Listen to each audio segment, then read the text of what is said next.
I do believe that there couldn't have been a better choice than Jeremy Scott at Moschino. Franco Moschino was irreverent, extremely creative, and a visionary. And I would say that Jeremy, in his own way, is very similar to Franco Moschino. He's also a visionary in terms of pop culture. He's a leading figure in pop culture. He's bringing, how do you say, the right pace and the right energy for Moschino to go global and to be successful.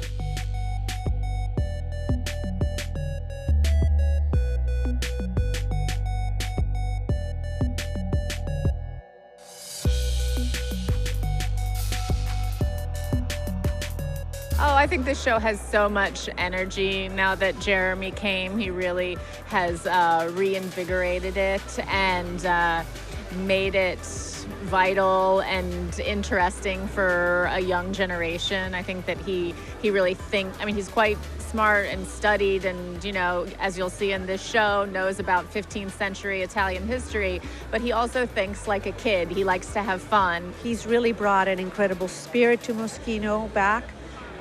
The fact that he can communicate with so many people in social media, in music, in art, and really we get that spirit in his collections, and that's been very powerful.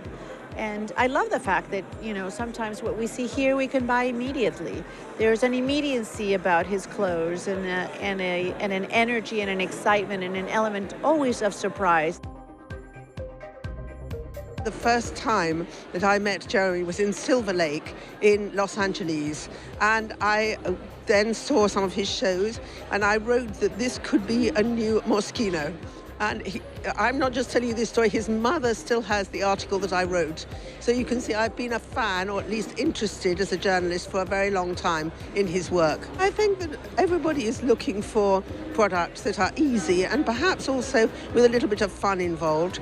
People have been taking handbags so seriously for such a long time. Maybe it's right that it's the time to have something that's just a little bit more jokey.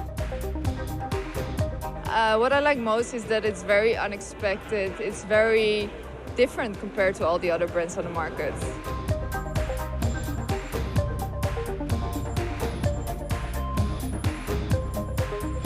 It's so imaginative and such a commentary on everything in the society, everything that's going on. And, you know, in its attention-getting way, it's beautiful.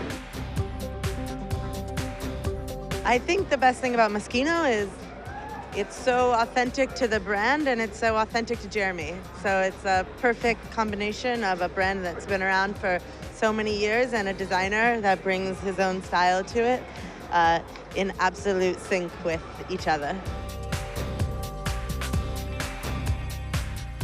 This is Moschino, and it's sparkly and silver. And a little bit 90s.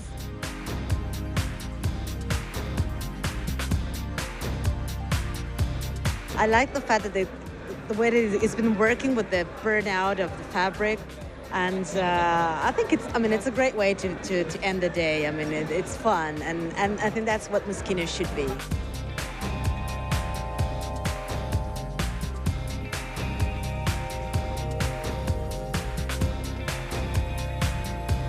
It's amazing.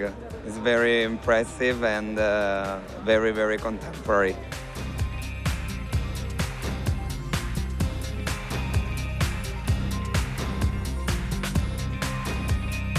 Je m'amuse, c'est le bal des vampires. Hein. Et c'est très drôle finalement, dans une période qui est un peu confuse. Moi j'aime bien. Ça me rappelle les bonnes années où on s'amusait beaucoup avec la mode. Hein.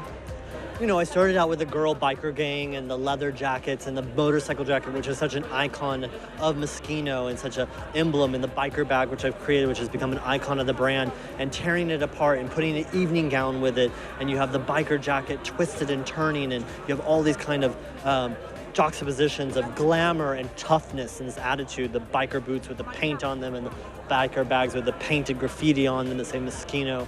Then I moved into the whole idea of the chains and all the buckles and all the handcuffs that are kind of like a skeleton on the front of the evening dresses.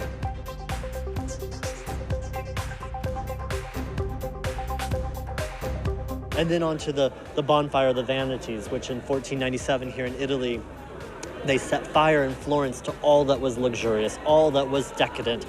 Gowns, makeup, gilded frames, musical instruments, manuscripts, paintings, everything set to fire. I wanted to have these evening gowns shredding up with this kind of disintegration of this decay of glamour, showing the underpinnings of the couture and the boning, and you're exposing all this hard work and making it also kind of provocative at the same time. And some of the gowns even had the actual smoke machine inside them. You had the piano gown with all the pieces of the piano broken apart, or the chandelier that fallen from the ceiling, or the broken mirror gowns. All these elements that are inspired by this kind of bonfire of the vanities.